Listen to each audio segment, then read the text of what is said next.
Lailaturahmawati. Bolehkah saya tahu nama kamu? Iya Bu, nama saya Rina ya Bu. Terus ada apa ya? Saya di sini ingin bertanya-tanya mengenai HIV dan AIDS. Itu bagaimana ya Bu? Apa sih itu HIV sama AIDS sebenarnya? Jadi HIV itu sejenis virus yang menyerang sistem kekebalan tubuh manusia dan dapat menimbulkan AIDS. HIV menyerang salah satu jenis dari sel-sel darah putih yang bertugas menangkal infeksi. Kemudian AIDS sendiri yang berarti kumpulan gejala atau sindrom akibat menurunnya kekebalan tubuh yang disebabkan infeksi virus HIV. Terus untuk penyebabnya apa saja sih Bu? Nah, jadi penyebab dari HIV atau AIDS adalah infeksi oleh virus HIV yang menyerang sistem kekebalan tubuh sehingga sel-sel pertahanan tubuh makin lama makin banyak yang rusak. Penderita infeksi HIV menjadi sangat rentan terhadap semua bentuk infeksi. Pada tahap akhir, penderita tidak bisa tahan beberapa kuman yang secara normal bisa dilawannya. Terus untuk tanda gejalanya itu apa saja Bu? Nah, dari gejala awal, gejala penurunan HIV atau AIDS terjadi beberapa hari atau beberapa minggu setelah terinfeksi HIV. Gejala-gejala ini hanya berlangsung beberapa hari atau beberapa minggu saja, lalu hilang dengan sendirinya. Seseorang mungkin akan menjadi sakit gejala-gejala seperti flu, demam, rasa lemah dan lesu, sendi-sendi terasa nyeri, batuk nyeri, tenggorokan. Nah, kemudian gejala lanjutannya, gejala-gejala ini menunjukkan tidak adanya kerusakan pada sistem kekebalan tubuh, yaitu demam berkepanjangan, penurunan berat badan, kelemahan tubuh yang mengganggu atau menurunkan aktivitas fisik sehari-hari.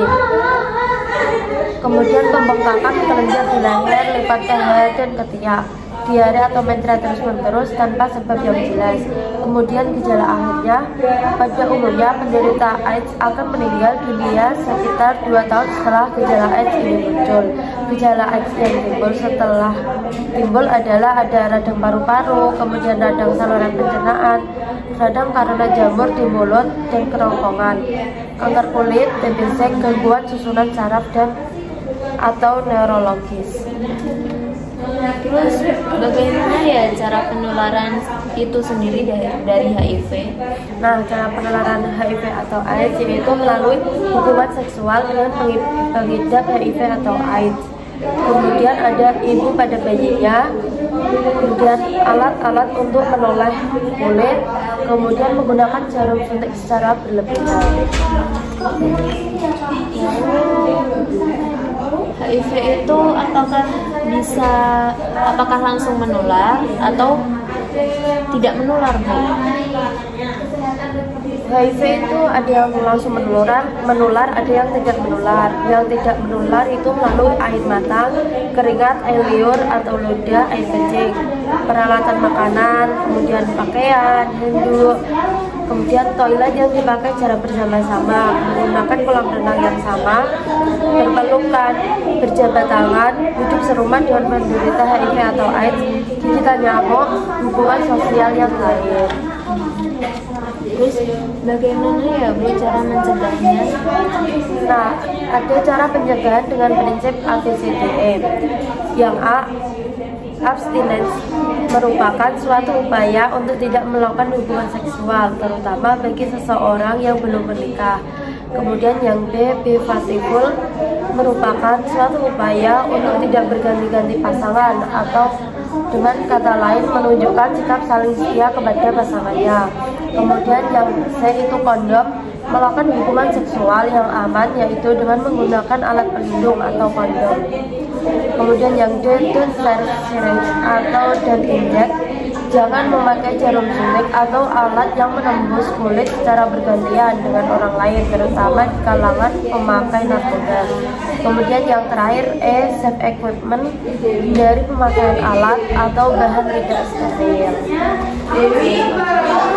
Jadi bagaimana Bu cara pengobatinya? Nah, cara pengobatannya itu ada obat-obatan antiretroviral atau ARV adalah beberapa obat yang digunakan untuk mengobati infeksi HIV. Obatan ini tidak membunuh virus tapi memperlambat pertumbuhan virus. HIV bisa mudah beradaptasi dan kebal terhadap satu golongan ARV. Oleh karena itu, kombinasi golongan ARV akan diberikan pada penderita beberapa golongan ARV, yaitu ada NNRTI, yaitu non-nucleoside reverse transcriptase inhibitor. Jenis ARV ini akan bekerja dengan menghilangkan protein yang dibutuhkan virus HIV untuk menggandakan diri. Kemudian NRT, golongan ARV ini menghambat perkembangan HIV di dalam sel tubuh. Kemudian ada protease inhibitor. ARV jenis ini akan menghilangkan protease, sejenis protein yang juga dibutuhkan HIV untuk memperbanyak diri. Kemudian ada entry inhibitors. Jenis ini akan menghalangi HIV untuk memasuki sel-sel. Terus kemudian ada integrase inhibitor. Jenis ini akan menghilangkan integrase protein yang digunakan HIV untuk memasukkan materi genetik ke dalam sel-sel. Pengobatan kombinasi ini lebih dikenal dengan nama terapi ART. Biasanya pasien akan diberikan 3 golongan obat ARV. Kombinasi obat ARV yang diberikan berbeda-beda pada tiap-tiap orang. Jadi jenis pengobatannya ini bersifat pribadi atau khusus. Terus bagaimana ya cara pencegahan dan penanggulangan HIV atau AIDS di lingkungan sekolah atau kampus? Nah, cara pencegahan dan penanggulangan HIV atau AIDS di lingkungan sekolah atau kampus itu dengan cara jangan menggunakan jarum suntik yang bergantian. Kemudian perhatikan luka yang terbuka, terutama jika luka terbukamu akan tersentuh atau terkena kontak dengan pasien HIV. Kemudian lakukan vaksin. Pencegahan HIV yang ketiga adalah melakukan vaksin hepatitis A dan hepatitis B serta melakukan tes secara teratur sangat baik untuk melindungi diri dari HIV. Kemudian pre-exposure prophylaxis. Kemudian ada hindari atau jauhi seks bebas. Melakukan hubungan seksual dengan berganti-ganti pasangan secara tidak mengenakan pengaman bisa meningkatkan risiko penularan virus HIV. Seks bebas di usia remaja atau anak di bawah umur rentan terhadap penyakit kulit, kelamin, herpes dan juga HIV/AIDS. Nah, jadi bagaimana Ibu, apakah bisa diterima oleh Ibu? Iya Bu, bisa. Nah, kemudian apakah ada yang mau ditanyakan mengenai HIV atau AIDS? Jadi kalau tidak ada, terima kasih banyak ya Bu sudah mau datang ke sini, sudah mau berkonsultasi mengenai HIV atau AIDS. Jika Ibu ada yang mau ditanyakan lagi, bisa datang kembali. Terima kasih ya Bu. Assalamualaikum. Salam. Ya, silakan masuk. Sebelumnya perkenalkan, nama saya Lara Turamawati. Saya bertugas pada satu ini. Kalau mau tahu nama Anda siapa ya? Saya Rina. Jadi keluhannya ada apa ya? Jadi saya itu pengen bertanya mengenai tablet FE Bu. Jadi FE itu adalah suatu komponen dari berbagai enzim yang mempengaruhi seluruh reaksi kimia yang penting di dalam tubuh. Besi juga merupakan komponen dari hemoglobin yang memungkinkan sel darah merah membawa oksigen dan mengantarkannya ke jaringan tubuh. Terus kegunaan zat FE itu gimana ya Bu? Nah, kegunaan FE atau zat besi itu sebagai media transportasi bagi oksigen dari paru-paru ke berbagai jaringan tubuh, serta juga akan berfungsi sebagai katalis dalam proses perpindahan energi di dalam sel. Lalu ketika hamil kebutuhan FE itu apa aja Bu? Nah, jadi kebutuhannya atau dosis selama hamil itu pada janin tunggal yaitu 200 sampai 600 mg untuk memenuhi peningkatan massa sel darah merah. 200 sampai 370 mg untuk janin yang bergantung pada berat lahirnya, 150 sampai 200 mg untuk kehamilan eksternal, 30 sampai 170 mg untuk tali pusat dan plasenta, 90 sampai 310 mg untuk menggantikan darah yang hilang saat melahirkan. Nah, dengan demikian kebutuhan total zat besi pada kehamilan berkisar antara 580 sampai 1340 mg, sedangkan satu tablet Fe mengandung 60 mg Fe. Dibutuhkan paling sedikit 90 tablet Fe untuk memenuhi kebutuhan zat besi selama hamil sampai 42 minggu setelah melahirkan. Untuk kebutuhan sehari-hari tablet Fe itu bagaimana ya Bu? Nah, dosis perharinya itu ibu hamil memerlukan rata-rata 3,5 sampai 4 mg zat besi per hari. Kebutuhan ini akan meningkat secara signifikan dalam trimester terakhir, yaitu dari rata-rata 2,5 mg per hari pada awal kehamilan menjadi 6,6 mg per hari. Untuk warnanya minum tablet Fe itu apa baiknya?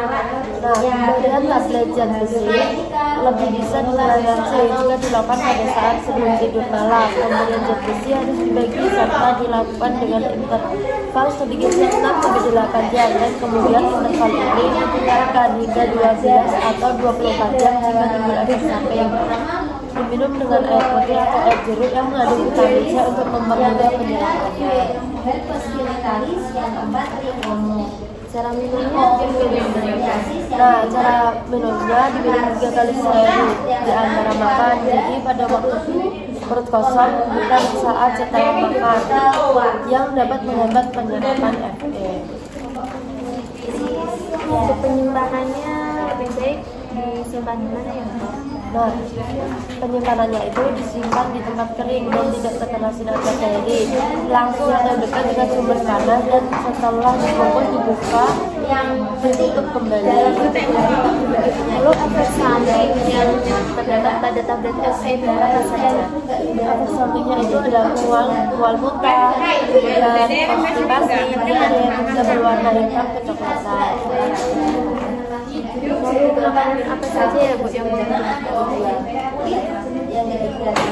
Makanan yang mengandung Fe di dalam produk hewani, terutama daging merah, telur, serta ikan. Selain itu, zat besi juga banyak terkandung di dalam berbagai jenis kacang-kacangan seperti kacang kedelai dan kacang hijau, berbagai jenis sayuran, dan juga buah-buahan.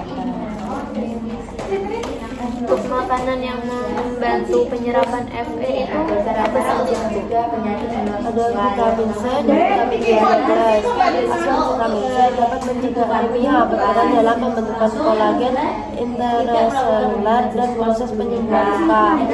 Kemudian yang vitamin B12 penting sekali bagi pertumbuhan kembangan normal RBC dan keberfungsian sel-sel tulang, sistem pernafasan, dan saluran pencernaan. Makanan yang menghambat penyerapan Fe itu terdapat pada apa aja yang tadi? Ada di kopi, teh, garam kalsium, magnesium, dan vitamin dapat mengikat Fe sehingga mengurangi jumlah sel. Lalu bagaimana cara mengolah makanannya Bu? Cara mengolahnya sebaiknya dimasak untuk sekali penyajian, karena kandungan gizinya akan rusak jika dihangatkan kembali. Jangan mengkonsumsi setelah dimasak lebih dari 6 jam karena zat besinya sudah rusak. Jadi segitu pemaparan tentang tablet Fe dari saya. Apakah ada pertanyaan? Ada pertanyaan? Oke, terima kasih ya Bu. Semoga bermanfaat. Jika ada yang ingin ditanyakan bisa datang kembali. Terima kasih Bu. Ya.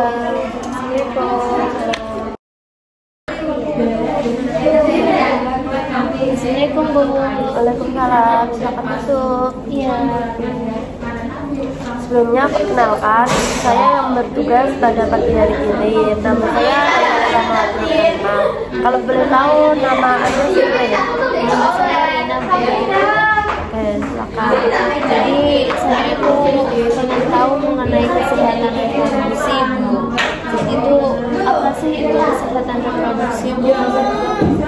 Jadi kesehatan reproduksi itu suatu keadaan fisik, mental, dan sosial yang utuh, bukan hanya bebas dari penyakit atau kecacatan dalam segala aspek yang berhubungan dengan sistem reproduksi, fungsi, serta prosesnya.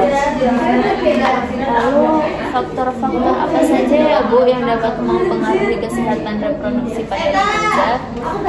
Nah, faktor-faktor yang mempengaruhi kesehatan reproduksi remaja itu ada kebersihan organ genital, akses terhadap pendidikan, hubungan seksual pranikah, penyalahgunaan narkoba, pengaruh media sosial, hubungan harmonis dengan keluarga, pengetahuan, dan masih ada banyak lagi.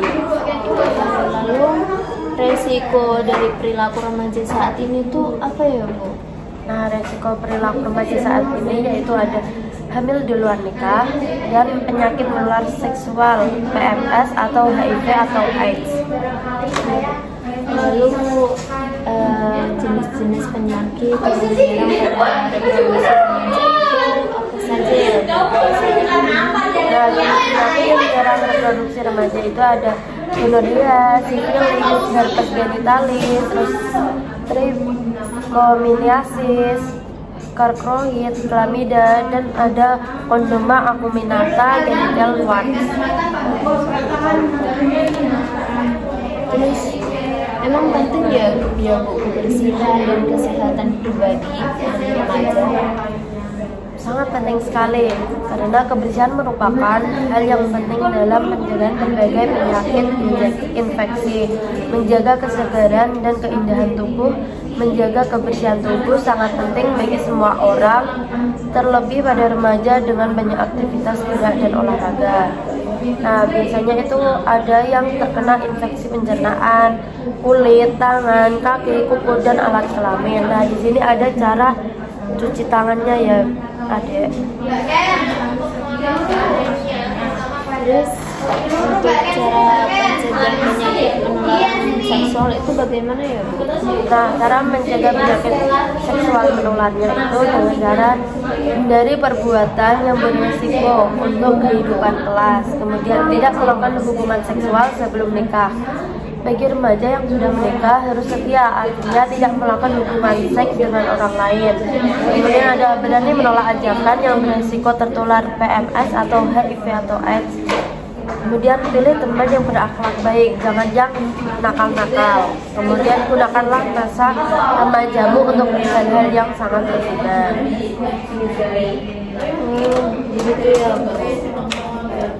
Jadi gimana? Apakah sudah mulai mengerti tentang kesehatan reproduksi? Sudah Bu. Jadi terima kasih ya Dek sudah berkesempatan datang ke sini dan menanyakan tentang kesehatan reproduksi. Kemudian jika ada yang masih ingin ditanyakan boleh datang ke sini lagi ya. Terima kasih Bu. Ya, Waalaikumsalam.